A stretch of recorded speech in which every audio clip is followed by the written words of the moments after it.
Hi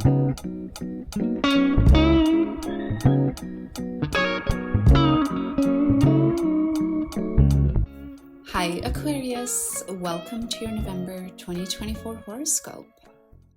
We start off the month on November 1st with a new moon in the sign of Scorpio. For you, this new moon is happening in your 10th house of your career. So you might find yourself starting a new chapter in your career, a new project, maybe a new job. And it might bring a sense of inspiration, a sense of excitement, a sense of newness.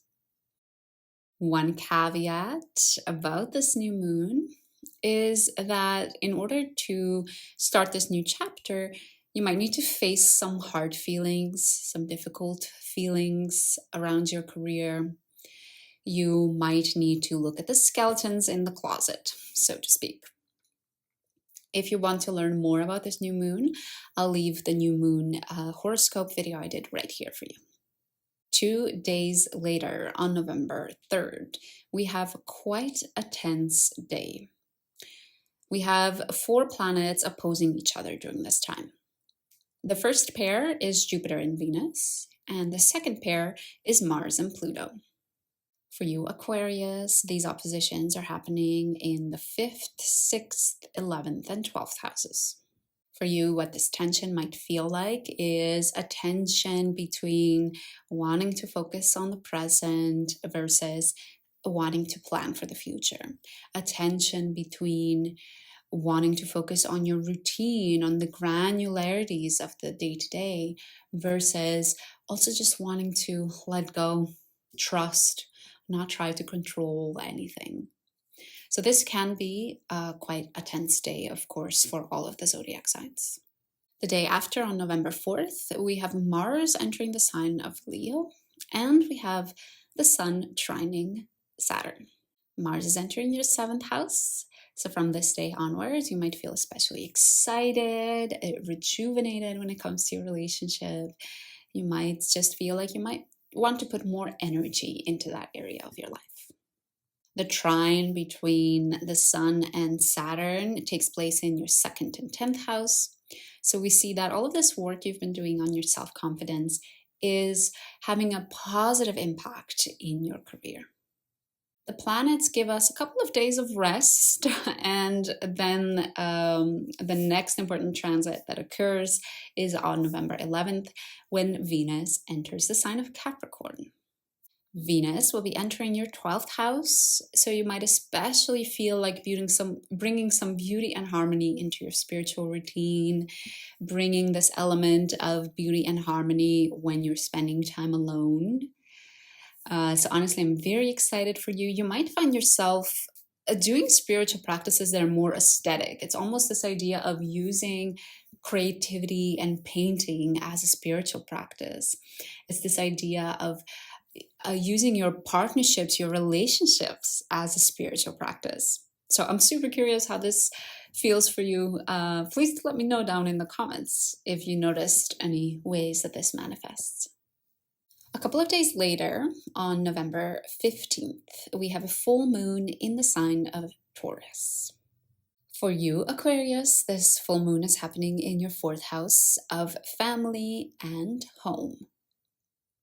With a full moon, we're talking about reaping the consequences of what we've sowed, seeing the results of our hard work, or if we didn't work so hard, we'll see the results of that as well.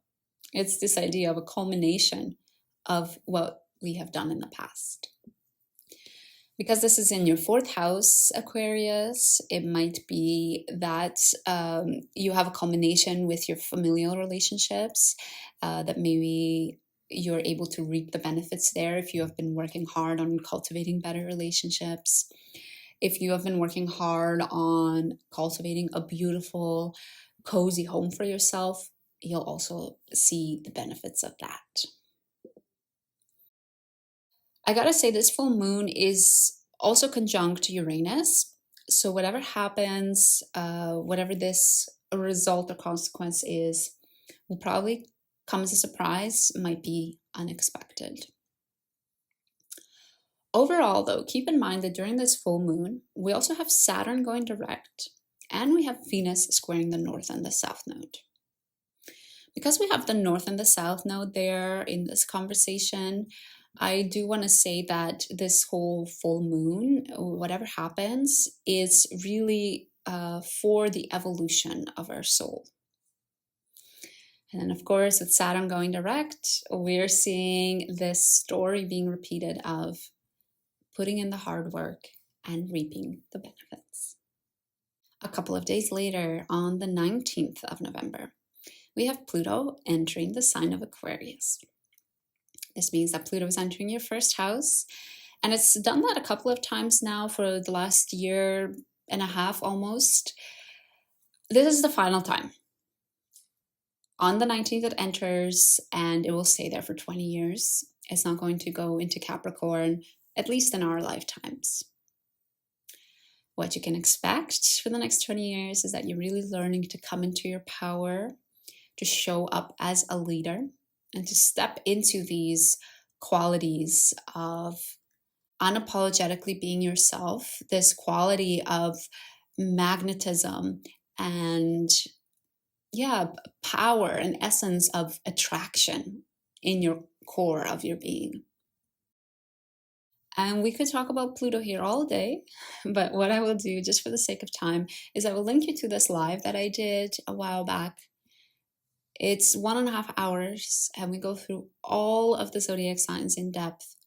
So check out that one if you want to know in more detail what you can expect with this transit. 2 days after, on the 21st of November, we also have the Sun entering a new sign, which is the sign of Sagittarius. And as it does that, it sextiles Pluto. You can see this as the little sparks of the Pluto and Aquarius fire. You might already from the 21st start seeing some of what the themes could be with this Pluto and Aquarius transit. And specifically, while you're taking long-term actions, while you're working on your goals for the future, while you are putting things in place so that you can end up where you want to be in the next 10 years, you might start to see these inklings of, okay, this is maybe where I'm giving my power. This is maybe where I'm failing to really step into my magnetism, my sense of being a powerful human being. And then finally, we wrap up the month with a grand trine in the fire signs. This is a grand trine between Mars, the North Node, and the Sun. Even though it's not a grand trine that happens on one day, it's not an exact grand trine. It actually takes place over a 5-day period. I do still think it will be quite strong and quite felt for the zodiac signs. And for you, Aquarius, it's taking place in your 3rd, 7th, and 11th house. These are more relationship houses. So you might find you're wrapping up the month with a sense of flow when it comes to your relationship, a sense of ease, especially with your partner, with your friends, and with your neighbors and your siblings. So overall, Aquarius, I hope you're excited for November. You have a couple of different things going on.